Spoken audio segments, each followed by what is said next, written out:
The green light goes on. Well, hey, that's Bob. Hey, I'm talking about. Bob says to be quiet. Bob says to be quiet. Bob, okay. Wake up. So this was the lengthy intro to episode number 108 of Mirrorless Minutes.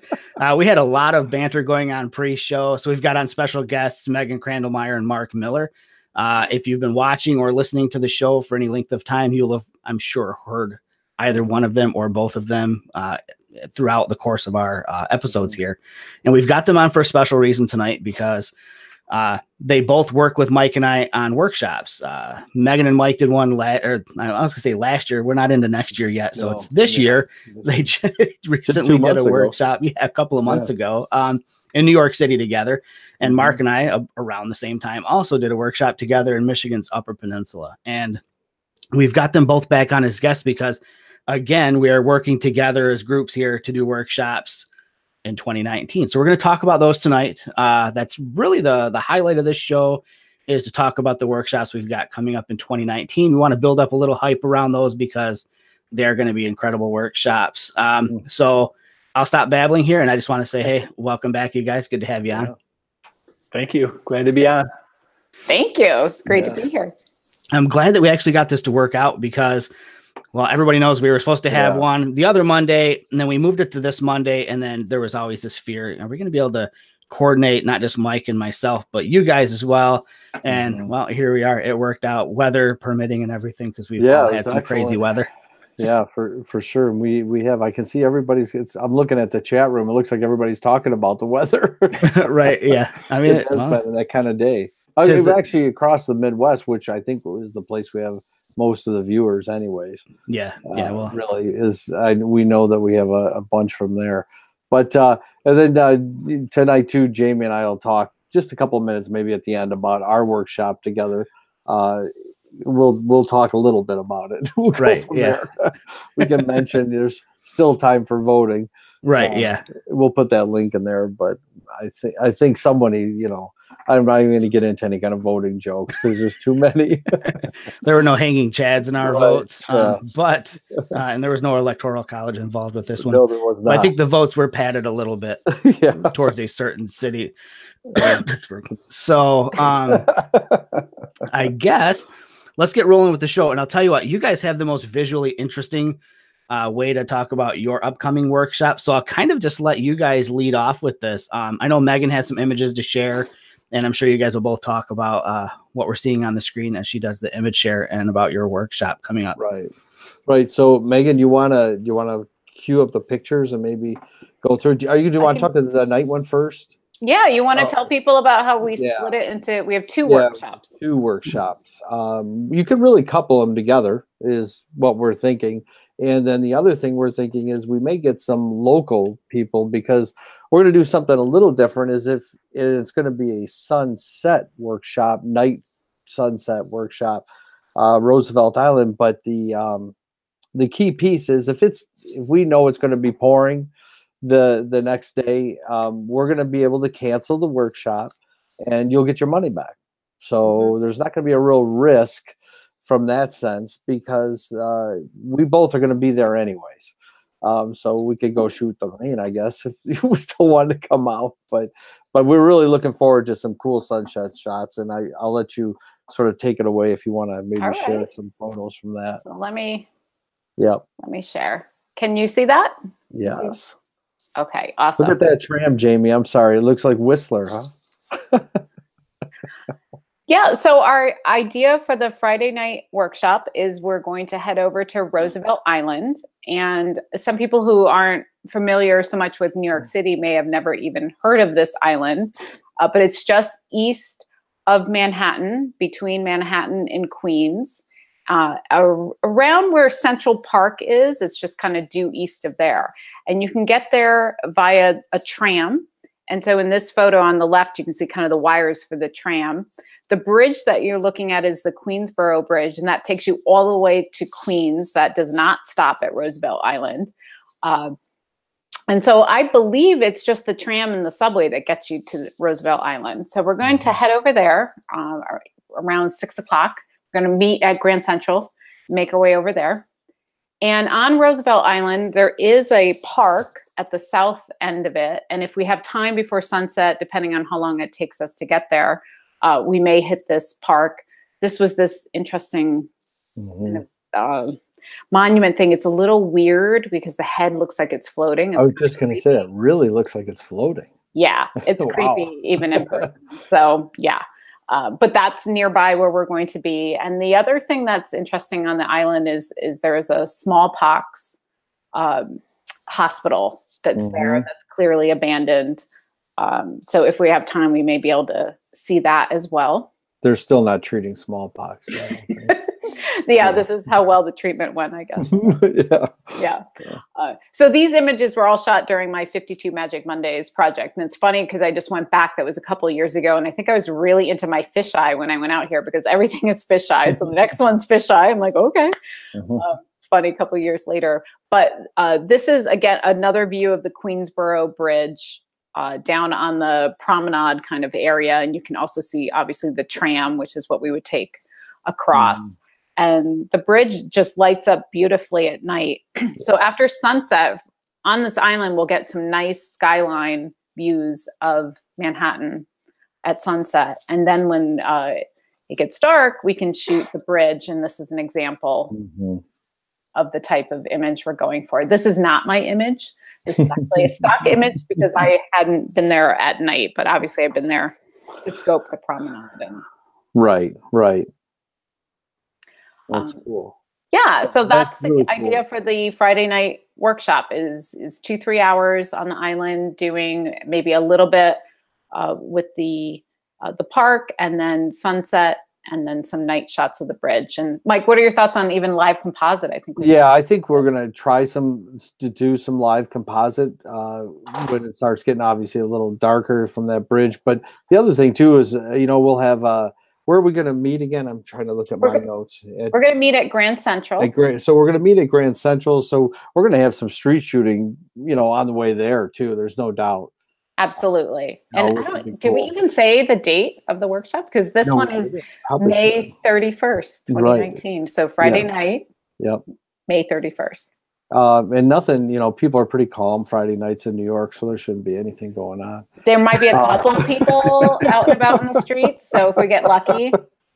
Yeah, I have a feeling that we planned this right at the right time. I know we juggled some dates back and forth, but I think the weather, you could still get some iffy weather in the beginning of May, but I think June 1st, we're going to have some nice weather. It shouldn't be boiling hot there. It shouldn't. The end of May is beautiful here, and really hoping for a beautiful dry night and a beautiful sunset. Yeah. So and then so that next morning will be the big workshop. So the one that mirrors a very small, intimate workshop like we did just 2 months ago or 2.5 months ago. What do we have, Megan? We have 4 people, and man, we were able to move like through the street. It was great. I mean, there's nothing better than New York with 4 people instead of New York with 10. So quick question. The first workshop, how many people are on that? Is that still the 4-person group or is that larger? 6. We let 6 come to that. Cool. And there might be some locals that don't do the second workshop. We're thinking, if there's some local people that want to come along and with us to shoot the evening. And if you are in the main workshop, it's even easier to come along and couple that in too. Cool. So you want to start the second one there? So the second workshop is going to be June 1st and June 2nd. And we're going to start Saturday morning with a meet and greet in the hotel and breakfast. And then we're going to head up to Harlem, which during Magic Mondays was a favorite spot for me. I went there twice, and I did have a small group of people, some friends with me. And we're going to explore the Apollo Theater area. So that's this photo, and that's a well-known theater up there. And so we'll just be on the outside of it. We're not getting any kind of an inside tour, but we'll explore that area. There are beautiful murals in Harlem. And I thought this one in particular, that's near the Apollo Theater. So we'll watch for some of those.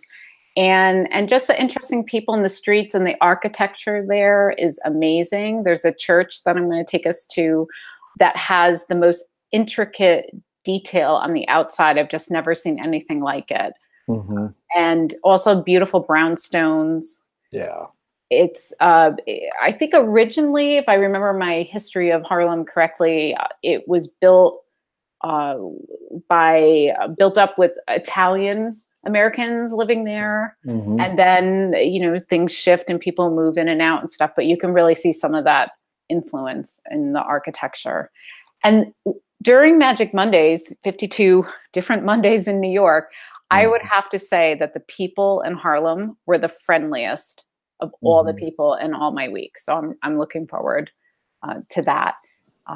And then, you just see fun stuff. And this was where I, played with the color of this girl's purse and loved that. So a lot of different things with the people and the architecture and the murals. And then that Saturday morning, we're going to end lunchtime with my fisheye. But this is the restaurant that the Seinfeld TV show kind of made famous. They called it Monk's on there. And this is at the very south end of Harlem, or pretty close to the top part of Central Park. So we'll have lunch here. And then we'll take the subway down and we will head into Greenwich Village area. So this is a famous spot. Yep. Yeah. For records. I don't know if you've made it here yet, Mike. I haven't made it. I know about the store, but I have not made it there.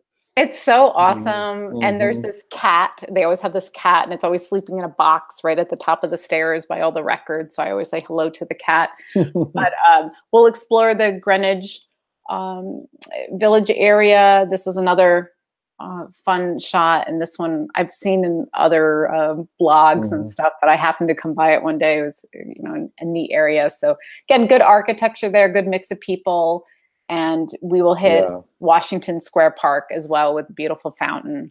And for the first Saturday in June, it should be. Yeah, and just to mention on Washington Square, we did go to that one on our first workshop 2.5 months ago, and I mean, you could do a whole day in Washington Square Park.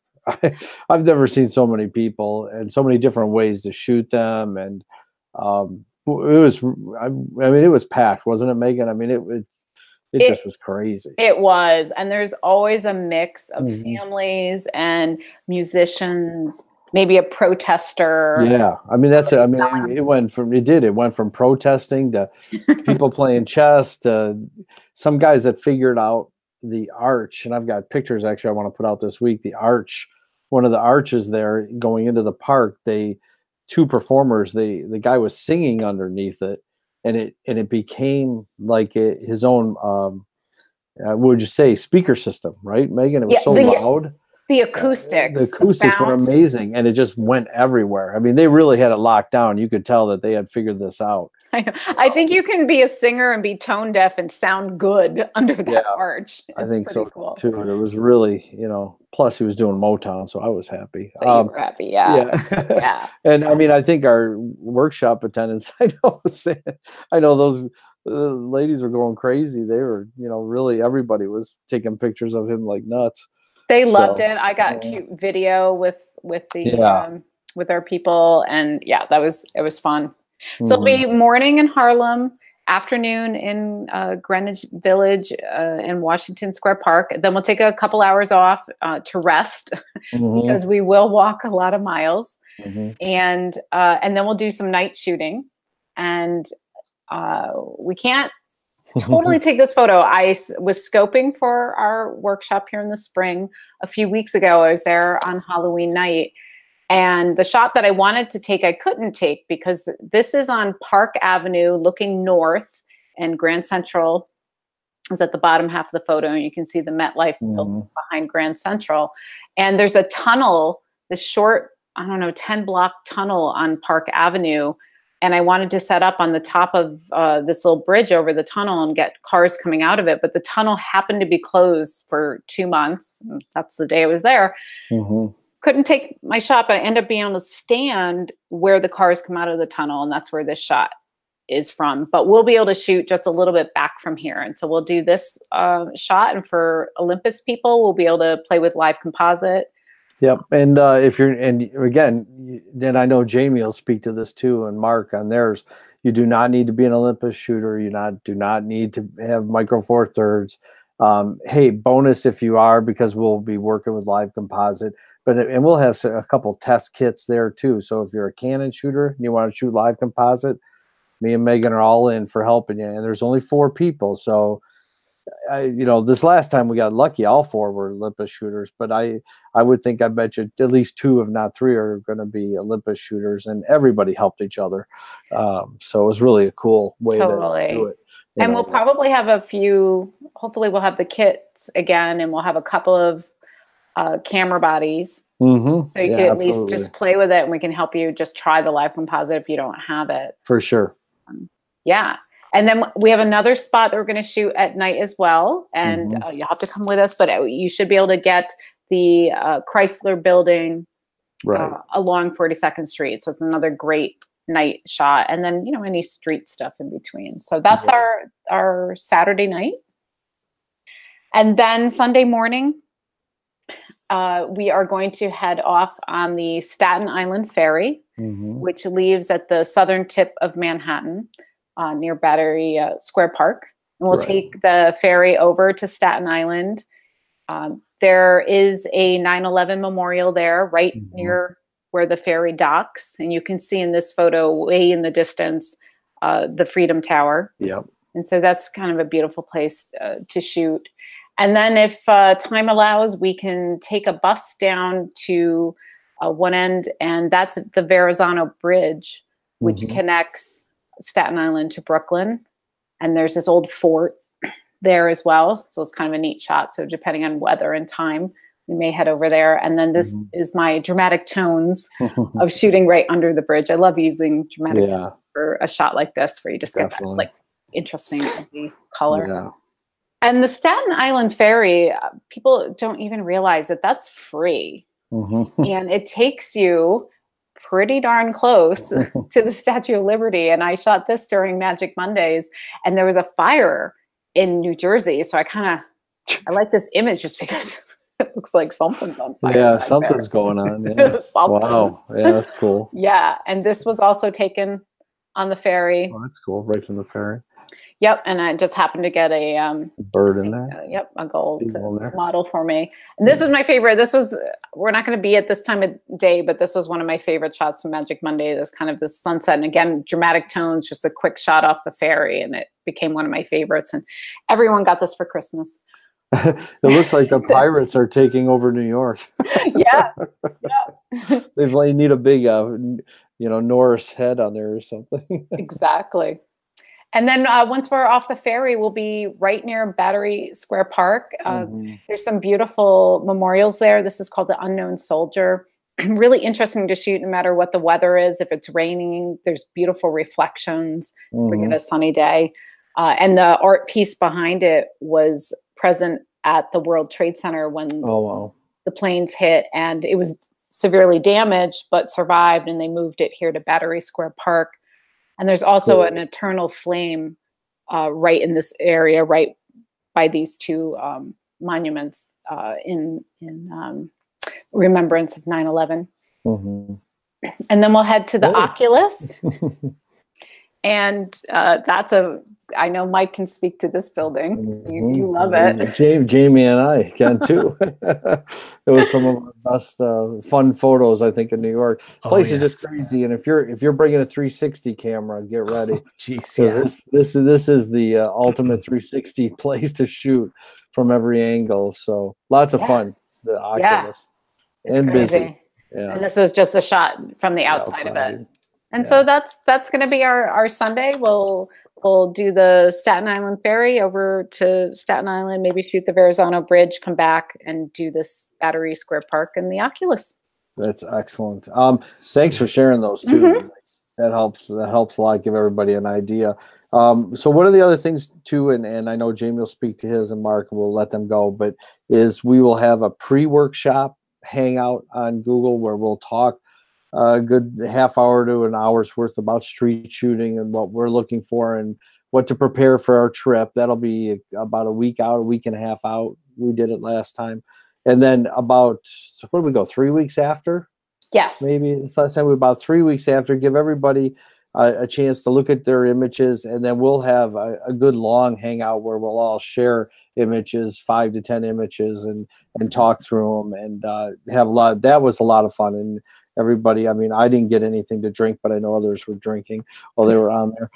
So that's always a good time to just relax and sort of, you know, regather yourselves together from the trip and all the fun you had. And it's not a critical session by any means. It's very much an appreciation session. And I know Jamie and I have always been big about doing that on our workshops, and I know him and Mark do it. I think it's a great way to really put a nice bow on everything when we're done. So we'll have the links to everything in the show notes because it's live right on the site right now. It is. It's live. Yep, yeah, so we'll get it out on Mirrorless Adventures too, but we want you to sign up exactly where the links are, which will be explained. So can you think of anything else, Megan? I'll let these guys go. I think that's good. May 31st for Friday night and June 1st and 2nd. Yep. Yes, June 1st and 2nd. All right. Sorry for taking so much time. No, that's all right. No, totally. Ours will be a lot quicker just because we don't have the visuals to go along with it. And I feel like having photos to talk to definitely makes it easier to get in depth about what you have to say and show. But basically, I'll just give kind of a quick rundown of, you know, what our itinerary is going to be like. So it's a 3-day workshop, which is different than what Mark and I have done in the past. Traditionally, Mark and I did 2-day events with a pre-workshop meetup the night before, you know, where you kind of do a meet and greet. Everybody kind of gets to put a face to a name, and we go over basically what to expect over the course of the workshop. So ours, the actual workshop itself starts on April 30th. That's a Thursday. We're going to all meet up though the night before on that Wednesday evening, probably get a pizza together or something like that. And just do the meet and greet process and answer any questions that people might have. But basically, our workshop is going to be focused primarily almost 100%. We do have a few excursions that lead outside of the one park, but we're focusing it on Arches National Park. There are a couple of national parks in the area. There's Canyonlands and Arches. Mark and I, after discussing and at length months ago, kind of settled on Arches just because it's really easy for people to get what I think we would consider iconic images. I mean, everybody's seen several of the arches from Arches National Park. So we want to make sure that people are getting something that's recognizable to not only them, but when they get home from this and they start going through their images and sharing, they're sharing photos that their friends and family will kind of easily recognize as well. So Arches just kind of made sense for that. But without going through like hour by hour through our itinerary, which I'm literally looking at it and it shows everything broken down to within 15-minute increments.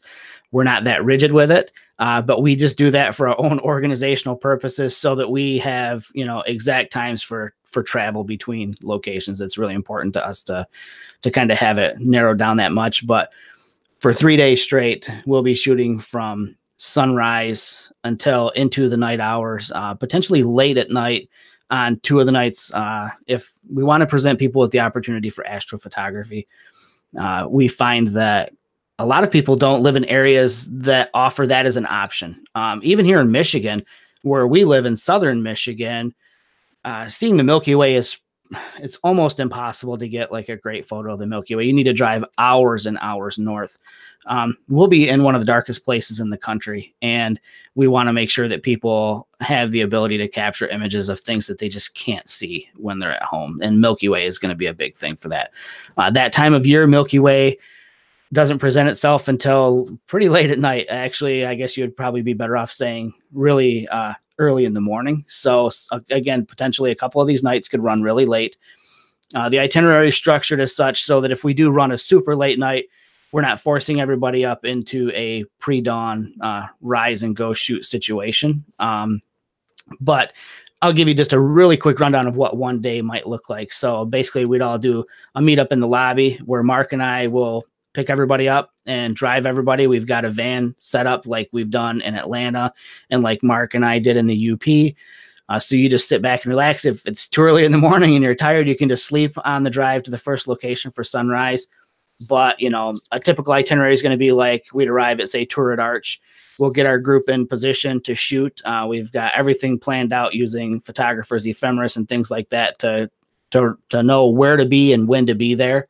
And we'd say go from, Turret Arch and leave from there after getting our sunrise shots. We'd go grab breakfast because we'd be leaving pre-breakfast. It would be pretty early in the morning in order to get there prior to sunrise. After breakfast and kind of talking about what we were, the shots we were getting, maybe even looking at the back of cameras and doing things like that, we'd depart to, say, Sand Dune Arch, shoot there, depart from there, do a midday break, grab lunch, a little bit of downtime. We want to throw in at least a little bit of downtime for people to rest. We're not doing a ton of walking like Mark and I did with people in the Upper Peninsula. We covered about 14 miles in 2 days, and a lot of it was over rugged terrain. This trip is not like that. The crazy thing with Arches National Park is a lot of the cool things that there are to see there are really a short walk from the parking lot. And I know that sounds bad, especially to somebody like me who prides themselves on getting way off the beaten path. But I found it was even the case at Grand Canyon. If you stayed on the path, you'd see what everybody else sees, but you literally could walk 50, 60 yards off the path. And most people, I hate to say this, are just too lazy to do that. And we're going to run into the same situation here where you can go to where the crowd is going and get one shot. But if we get kind of off the path a little bit and off, from where everybody else is, we're going to get different shots than the tourists would be getting. So expect that. But again, like a midday downtime for lunch and, unload your photos onto your computer or whatever. Short break, not long, couple of hours, just enough to kind of recharge. We'd meet back up for dinner. We've got dinner locations picked out that will be conducive to anybody, no matter what they eat. So it doesn't matter if you're vegan or have a gluten intolerance or whatever. We've got locations picked out so that everybody will be able to eat comfortably, which is important. We find on workshops. Then we'd take off for a sunset shoot.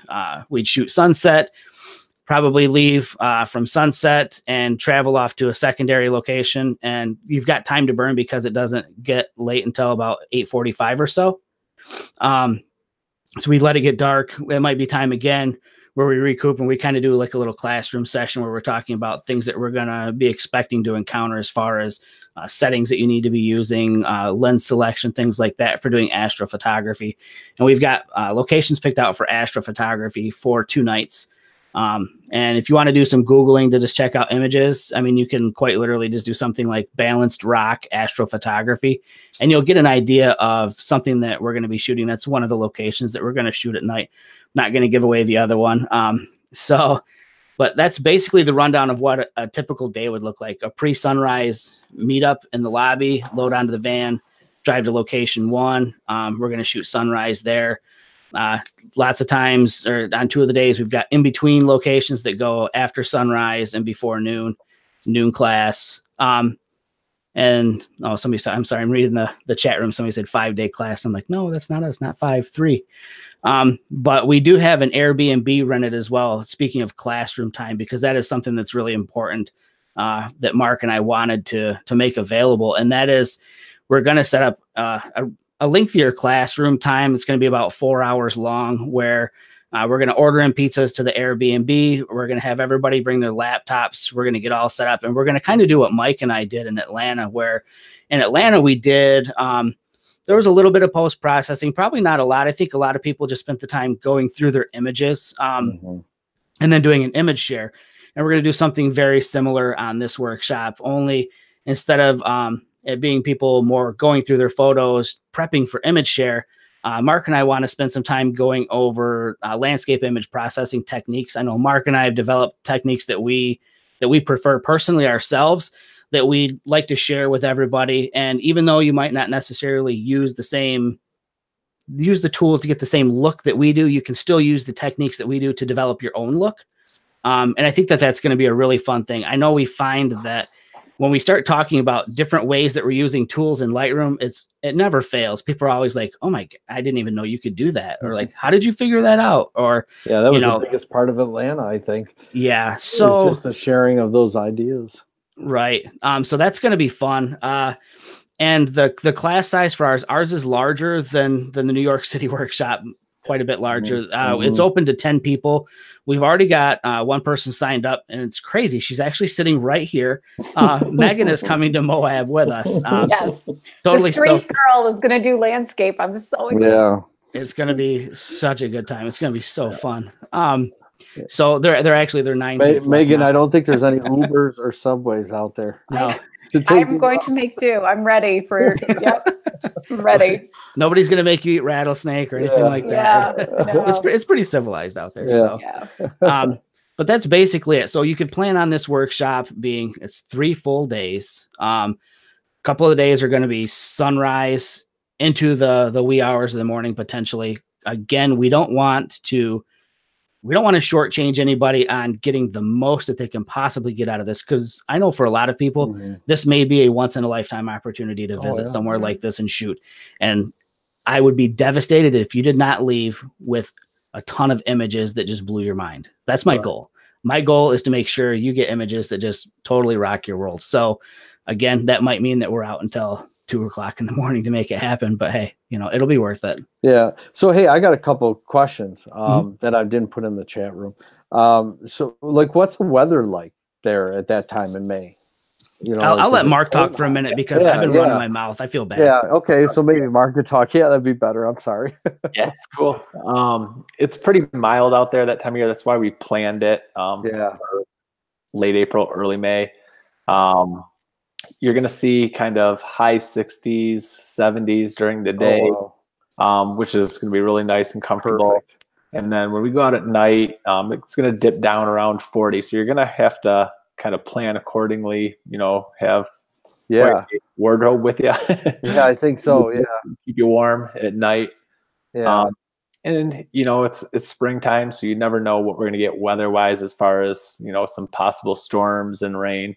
So we've got an itinerary that's jam-packed, but we're going to keep it very flexible to kind of work with, what Mother Nature gives us. Yeah, exactly what the weather gets. So will you guys, because I know, Jamie, you said you've been looking at the things like through the TPE app and stuff. Will you show people, and Mark, will you guys show people how that works? Because I know that's always something like somebody goes, "Oh, it's great that Jamie does that," but like I don't even know how that thing works. And I'm glad you brought that up because I'm sort of. I haven't. I don't know how it works either. I know. I try to. I'm glad you brought that up because I'll be 100% honest. That was not even close to being a consideration for me, but it is now. And I think that maybe that'll be something that can be taught at some point in time during this workshop, either when we are at the Airbnb doing the classroom session for editing. Maybe we'll extend it a little bit longer and show some of the tools that are used to put something like this together, because we do use the photographer's ephemeris, photo pills, Google Earth, Google Street View, believe it or not, has been invaluable because you get a top-down view using photographer's ephemeris, and but nothing beats a good Google Street View. And the Google Street View cars have been like all through the park. Well, so they go through the parks, and now they hike. And I was just going to say, with the Insta360, if you're an approved Google photographer, you can take those hikes and put them right on the Street View. Because they'll take those images. So those are crazy, those things. And I want to mention too that Mark mentioned that so the rainiest season tends to be monsoon season, which would be in the fall, but you still do get spring rains and all that.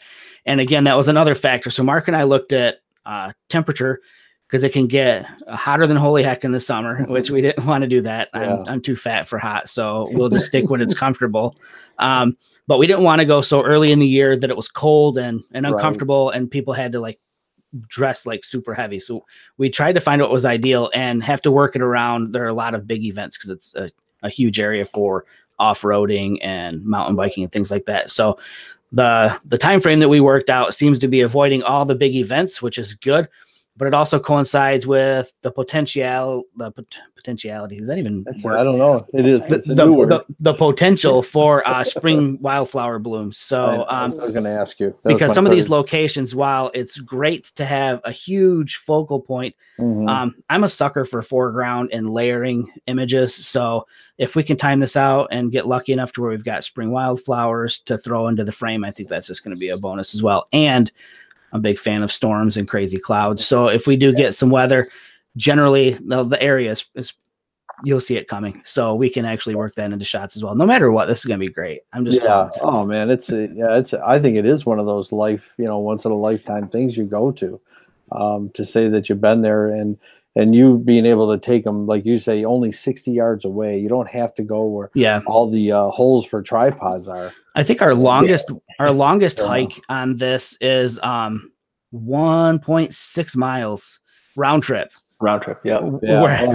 Whereas the people that went on the Upper Peninsula trip, we went to a waterfall there in Mosquito Falls, which the sign kept telling us it was 0.7 miles, which actually was 1.7 miles each way through some really rugged terrain. We didn't lose anybody, so it worked out good. We made it. All accounted for, right? But for those interested in this meetup, it is on the Mirrorless Adventures meetup page. When you go there and find that workshop, though, there's actually right at the top of it. I tried to make it really obvious. We're managing all of the fine details of it through Eventzilla. So there's actually a link at the top of the meetup page for the workshop that directs you to Eventzilla. That's where you would register. We weren't sure if we should publish the itinerary publicly yet or not. It's still kind of an internal debate. Generally, it's kind of in the past. I know you and I have always done when people register, then the itinerary goes to them. I'm still kind of kicking the idea around of whether or not we publish the itinerary or not. I don't know if that's kind of an industry thing, keeping it and hoarding it just to those who are attending or not.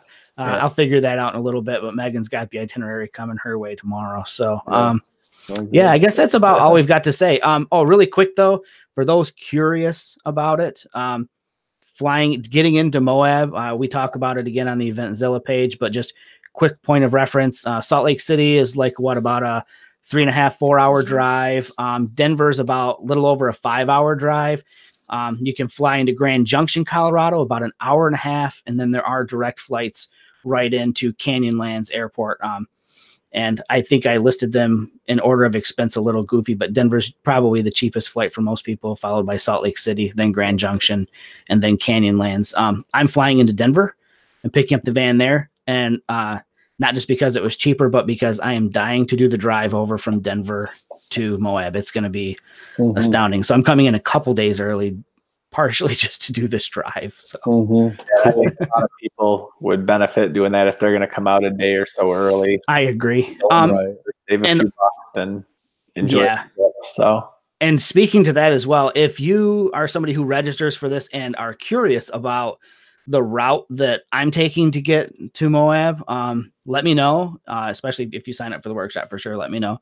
And I'll give you the route that I'm taking, because I've been speaking with a few people who have done the drive a couple of times, and everybody's saying the direct route is great and it's scenic, but they've given me a couple of ways that might add about an hour to my drive, but they say is better. So I'm going to take their word for it. And they're photographers, so that's always a good thing. Yeah, excellent. Boy, that's excellent. I'll tell you that's amazing.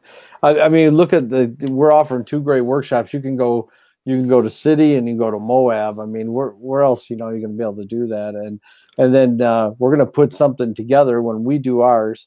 And again, we'll announce that on our next show. But I can tell you, just from a sense of planning purposes, we can probably tell them it's somewhere towards the fall. Yes, for sure. You've got somewhat of a busy summer coming with the kids graduating and all the other crap. So, and then are all the Mirrorless Adventure followers and members, are they all invited to the graduation party? Is that what you were saying? My kid would love that.